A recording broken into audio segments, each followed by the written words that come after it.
hora es? ¿Qué hora es? La hora. 2:17. 2:15.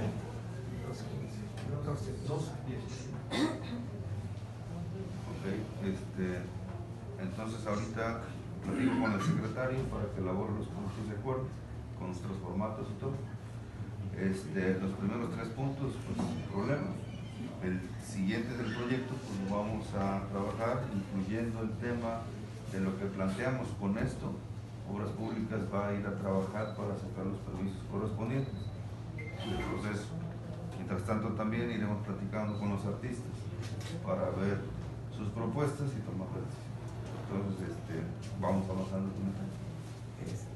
¿Cuándo podríamos tener una siguiente reunión como para ver los avances? Yo considero que el próximo cabildo para esto sería la próxima semana.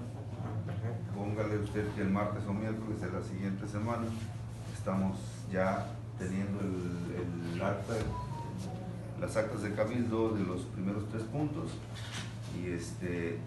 y posterior a eso nos reunimos para ya ir evaluando el tema del proyecto, tener lista la propuesta de los artistas, ver la manera de tomar la decisión a lo mejor con ustedes de cuál sería la mejor propuesta y mientras tanto ya le damos seguimiento a los permisos para poder colocarla en donde se tiene propuesta.